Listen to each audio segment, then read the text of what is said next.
哎，大家伙儿早喽！9月19号星期五了，一周又过去了。今天轻松跑，今天聊个什么话题呢？昨天有位小伙伴，这周末的比赛好像是衡水湖嘛，我可能没记错，他目标要冲击240，那我们就分享经验，分享教训。我觉得整个的分享的过程挺有意思，所以今天和大家也分享一下，不一定只适用于破240，我可能分享更多的是马拉松比赛我的经验教训吧。我们最先开始分享的就是配速，就全程马拉松，只要您不是精英运动员或者不能跟着有蓝线的赛场跟着蓝线跑的话，基本上留出最多400米的富裕。像跑的比较理想的比赛，可能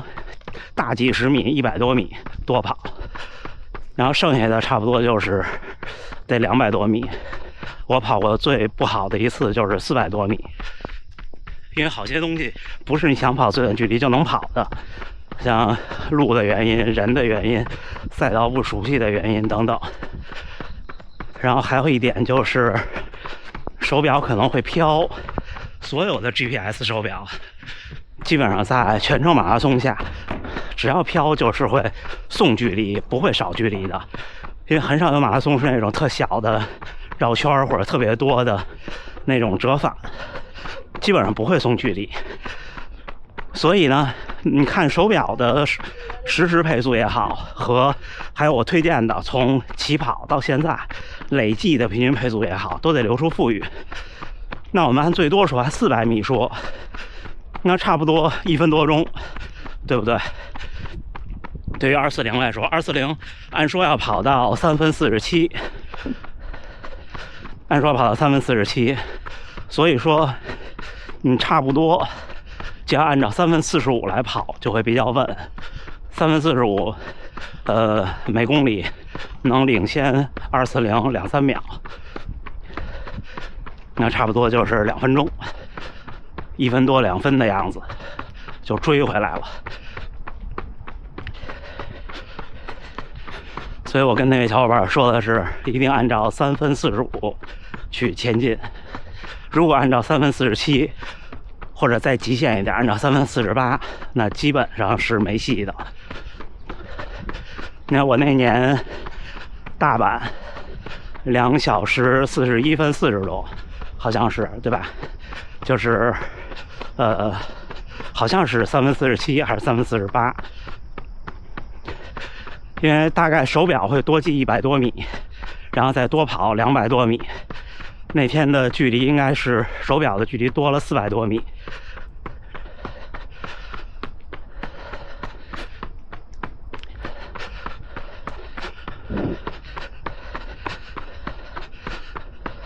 然后就是策略，补给策略，现在基本上大家达成一个共识，就是在230以内，就230以外的选手想冲击自己的 PB， 不管是想冲250、245还是240，甚至是你要冲个235或者国1，可能都得是多补给的策略。就是我一直分享的，差不多8公里一个交。那位小伙伴周末的计划是7.5、15、22.5，这样就7.5公里一个。我现在是8公里一个，就8、16、24，但是从24之后有调整，就是8和16这两个，就是普通100千卡那种能量胶。24公里是一个电解质的大能量胶，抱歉，不是电解质，是咖啡因的大能量胶，160千卡的。之后呢，我们不会按照8公里一个来补了，应该在30就补一个小的。30补一个小的作用就是让你那个32、3公里那个掉速来的晚一点点，至少在心理上来的晚一点点。之后把下一个大的咖啡因的胶放到34或者35公里，这样这个胶的使命就是最后的，你可以说7公里，也可以说5公里，因为基本到了40公里就很明朗了，行就是行，不行就是不行了。然后还有一些小策略，比方说，我建议或者我习惯把马拉松分成3个14公里，这样的话呢，你比较好看时间。比方说你的目标是破3，那就是每一个14公里1小时，14公里的时候1小时，28公里的时候2小时，这样基本就差不多。然后你要稍微领先一点，因为还有200米。另外说到这儿，就是这种记时间的时候就要看路牌，不能看手表，因为基本上你到了28公里的时候，可能你的手表已经多了200米差不多了，甚至有时候会有将近300米，这时间是挺多的。你手表28公里一响，你一看，比方说1小时59分30秒，那你如果差200米甚至300米的话，那你就过了，对吧？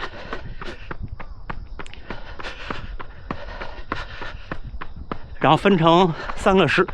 14公里，还有一个好处，就28之后到30会感觉特别快，然后30到32也会觉得特别快。到30的时候你就得想，我还有10公里结束了。到32的时候你得想，就一方面你要想我还有8公里就结束了，另一方面你就要算时间了。很多比赛还有10公里的那个标，就是32.195。可能有的比赛会比较大一点，是横幅；有的比赛可能是在路边，或者你就到32公里，路边有32公里的路牌的时候，你就看一下表。我跟那位小伙伴说的就是，我说破240的话，如果是第一次，一般得有点富裕。我就跟他分享我大阪马拉松238那次，其实那次看起来很稳，但是最后也就是破了1分10几秒，1分20秒，我是23840净成绩。我到还有10公里的时候，手表大概是2小时0几秒。我也跟他分享，我说你到这时候一看，如果还有40分钟或者39分钟，基本上就稳了。如果是39分钟的话，可能要稍微紧张点，因为你看差1分钟，在10公里上就不少了，对不对？60秒，那就是6秒的配速。如果是39分钟，你后边的就得是3分54平均；如果是40的话，后边就是4就够了。这就是我的经验。就是最后一个10公里的时候要算一个时间，然后算完时间以后，心态是什么样的呢？心态这样想，我就每多顶1公里，我就赚多少秒。就我在大阪那场就是这样，我当时还有40分钟，因为就差几秒，我就按照40分钟算。我33公里的时候一看，那1公里我跑了3分49，我想，哎，好，又11秒，又赚了11秒，等于我后边又有1公里可以多慢11秒。你这时候你就这么想就没事儿。一般你看我顶到37的时候，我都在4分以内，基本都在3分52以内，我还有5公里了。这时候我已经赚了差不多1分钟了，1分多钟了，对吧？那最后一个5公里，那就是21分就 OK 了，21分就4分以外了，对不对？4分12，所以就很稳了，你心态就不一样了。然后还有一个经验是，如果到了28公里，你觉得累，同时你的时间又比目标的时间慢了超过半分钟，那基本上这一场就没戏了。因为冲 PB 的比赛很少是能跑出负配速或者负分割，不管什么叫法。如果到了32公里，差了半分钟，还有一点点机会，但是机会也不大了，基本上20秒以内有机会。所以这几个点是让小伙伴看时间的，就像我241那场在我想想是多少？30啊，不是30，他没到30的时候，就是大坡前那个折返之前，那差不多是27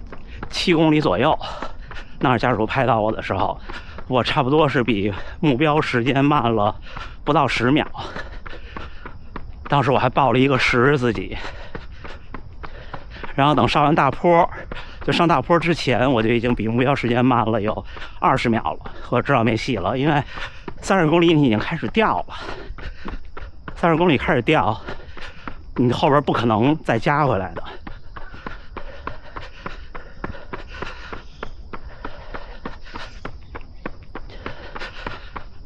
最后就是我跟那位小伙伴说，如果到35公里，时间还在目标范围内，并且有很大的机会的话，那也许37.5是最后一个喝水的地方，甚至就不喝了。因为一般训练到能破3的小伙伴，7公里没有水，就是城市马拉松是没事儿的。因为你不知道喝水会出现什么意外，就尽量不要有意外，平平稳稳的结束。最后一个是我没和他分享的，忘了，就是关于还是意外，关于抽筋儿。就为什么我今年的大阪保守呢？最后10公里，就是因为我害怕抽筋儿，因为有时候大腿后侧的抽筋儿是不期而遇的。至少我现在的能力对我来说是，大腿后侧一旦抽筋儿是不可能坚持的，你必须得停下来处理。只要一停下来就完了，你任何一个停差不多就是1到2分钟，1到2分钟前面所有的努力都就都没戏了，因为你不太可能领先2、3分钟。就我说我现在的目标一直是破240，我这一场就237了。这种还是很少见的，因为240对普通人来说真的是一个挺难的事儿。在悉尼赛场上，最后那折返，我对面是240的兔子，我看着可快了，我就想我240那场我比他还快。你想全程马拉松42公里，你跑3分45、3分46的平均配速啊，对吧？行，差不多。昨天我们就分享了这么多，跟大家复述一遍。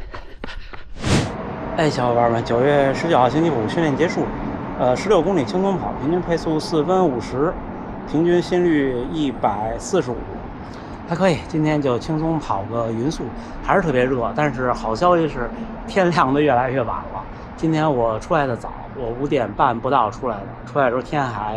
太阳还没出来，天还黑着。今天算是跟大家分享一场要冲成绩的比赛，各个方面吧，我觉得我认为是我的不成熟的经验的地方，但是其实归根结底，想跑出好成绩还是得有那个能力，有能力是前提。刚才把摄像头摔了一下之后回去一看，最后的素材不能用，不知道为什么，摔完以后重新再拍后拍那段素材就没有防抖了。然后赶紧再试摄像头，不过这个Go Ultra 挺金摔的，因为不习惯它那个磁吸方式，我这已经都快摔烂了。我很少这么摔东西。接着把最后没说完的说完。本来我想说的是要有能力是第一位的，其他的是锦上添花。但是后来我一想，也不全对，不一定是锦上添花。我认为我240那一年，其实就241那年我是具备240以内的能力的，我甚至可能要比第2年的时候的能力还好一些呢。但是为什么不行呢？我就反思，其实在我的马拉松生涯里，无论是破3、破245这些，它都不是我很拼尽全力就成的。就我当时可能能有更好的水平，但是都是在比赛中无意中就进去的。就是240这一次是我第一次很努力的，在有一个相对现实的，我当时能达到的最好成绩的目标的这么一个比赛目标。所以呢，我也是在这个过程中积累经验，而这种经验其实不好积累，因为很多时候就是事实比赛上的经验只能在事实比赛中积累。就像我跟大家分享这么多，也不一定就怎么说就真的能有用，您还是要在比赛中自己去摸索，行吧？那但愿摄像头没坏，我但愿回去看到这段素材是正常的。那最后还是祝大家能努力生活，健康平安，咱们下回再见。